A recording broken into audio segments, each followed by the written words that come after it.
جی viewers, میں ہوں گیسپر Daniel.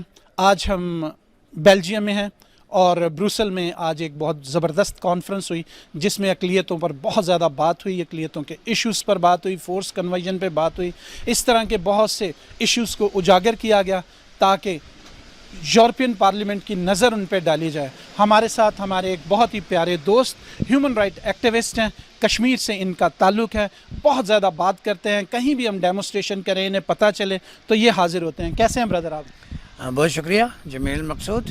مقصود بھائی کیسے ہیں؟ میں بالکل ٹھیک ہوں، سینٹرل سیکرٹری ہوں foreign affairs for the United Kashmir People's National party.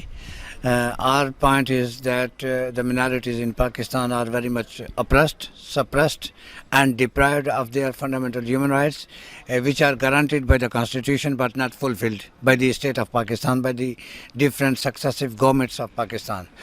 So we appeal to the international community that all the people in Pakistan and especially the minorities, the Christians, the Ahmadiyyas, the Hindus, the Sikh, stop their persecution, stop victimization, stop killing their people.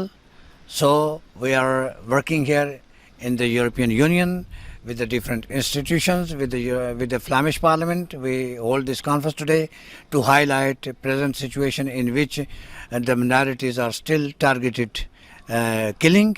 So we are working and we reiterate our stance that Pakistani minorities should not be killed and their right to life, right to liberty and right to freely exercise their faith should be guaranteed, protected by the constitution and by the governments. Thank you.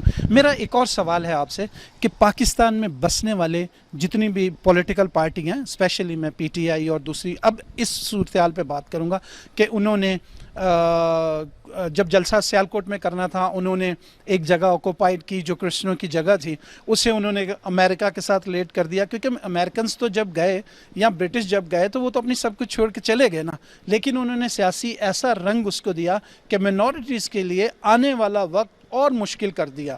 یہ جو political parties مذہبی card کھیل رہی ہیں، آپ کیا سمجھتے ہیں کہ یہ پاکستان میں بسنے والے منورٹیز کے لیے مشکلات پیدا نہیں کر رہے ہیں؟ یہ بہت ہی افسوسناک صورتحال ہے کہ پاکستان میں جو کچھ لکھا گیا تھا آئین میں اس پر کسی بھی صورت میں عمل درآمد نہیں کیا گیا۔ نہ صرف پاکستانی اقلیتیں بلکہ آپ نے دیکھا ہوگا کہ 3 دسمبر 2021 کو سری لنکا کا ایک شہری پرتیبھا کمارا جو ایک فیکٹری میں جنرل مینیجر تھے، ان کے اوپر بلاسفیمی کا الزام لگا کے ان کو کتنی بے رحمی سے تشدد کر کے مارا گیا، ان کی لاش کو جو ہے وہ سڑکوں پر گھسیٹا گیا اور پھر اس کو آگ لگائی گئی۔ تو اگر ایک غیر ملکی کے ساتھ ایک ہوسٹ کنٹری میں اس طرح کا سلوک کیا جا سکتا ہے تو پھر ہم یہ کہہ سکتے ہیں کہ ملک کے اندر رہنے والی جو اقلیتیں ہیں ان کے ساتھ اس سے بھی برا سلوک ہوتا ہوگا۔ اور پاکستان کی جتنی بھی سیاسی جماعتیں ہیں وہ ہمیشہ مذہبی کارڈ کو استعمال کرتی رہی ہیں ووٹ لینے کی خاطر، لیکن اس میں ایک ایگزمپٹ کروں گا پاکستان مسلم لیگ نون کو کہ انہوں نے ہمیشہ کوشش کی ہے، ماضی میں بھی میاں نواز شریف یہ کوشش کرتے رہے ہیں کہ پاکستان کی اقلیتوں کو بھائی قرار دے دیا جائے، احمدیاز کو بھائی قرار دیا جائے، عیسائیوں کو، ہندوؤں کو، سکھوں کو پاکستانی بھائی قرار دیا جائے اور ان کے جتنے بھی مذہبی حقوق ہیں، سیاسی حقوق ہیں، آئینی حقوق ہیں ان کا تحفظ کیا جائے۔ لیکن بدقسمتی سے چونکہ ریاست کی یہ مرضی نہیں ہے اور وہ پاکستان کی ریاست اقلیتوں کی جو وکٹمائزیشن ہے اس کو یورپین یونین کے ساتھ، امریکہ اور برطانیہ کے ساتھ ایک بلیک میلنگ چپ کے طور پہ استعمال کرتی ہے، لہذا پاکستانی جو منارٹیز ہیں جو 2% رہ گئی ہیں وہ اس تشدد کا شکار ہیں۔ ہم اس بات میں برملائی اظہار کرتے ہیں کہ ہم اپنی جدوجہد کو جاری رکھیں گے پاکستان میں انسانی حقوق کی بحالی کے لیے، اور جتنی بھی مذہبی اقلیتیں ہیں ان کے جانوں کے، عزت کے، آبرو کے، پراپرٹیز کے، جائیدادوں کے تحفظ کے لیے ہم اپنی آواز بلند کرتے رہیں گے اور ان کے تحفظ کے لیے ہم مطالبات رکھتے رہیں گے۔ مدینہ منورہ میں جو واقعہ ہوا اس پر جب ایف آئی آر کٹی تو حکومت نے جلدی سے، سپریم کورٹ نے انہیں ریلیز کر دیا، ٹھیک ہے۔ اس طرح بہت سے مسیحی قیدی، ہندو قیدی بہت سے پڑے ہوئے ہیں 295A کی جن پہ لگا ہوا ہے، انہیں کیوں اس طرح سپریم کورٹ کیوں نہیں ریلیز کرتا؟ دیکھیں سپریم کورٹ بھی تو اسی ریاست کے اندر آپریٹ کرتی ہے، اور آپ کو پتہ ہے کہ پاکستان میں ایک بڑا مشہور جملہ ہے جس کو کہا جاتا ہے words of justice.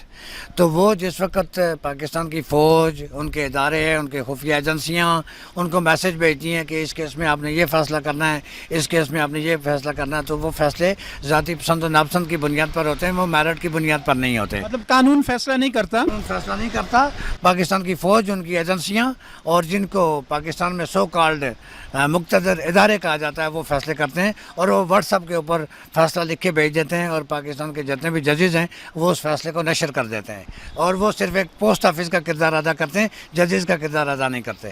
Thank you very much, آپ کا بہت بہت شکریہ کہ آپ نے بی ٹی ایل کو وقت دیا بہت اور اس شکریہ. طرح کی Thank you. کانفرنس میں آواز اٹھائی. Thank you thank you very much.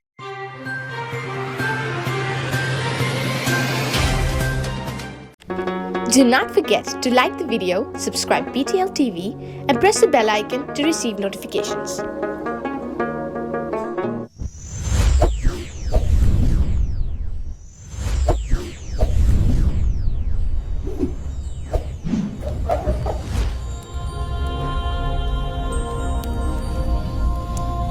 Jesus is the light of the world.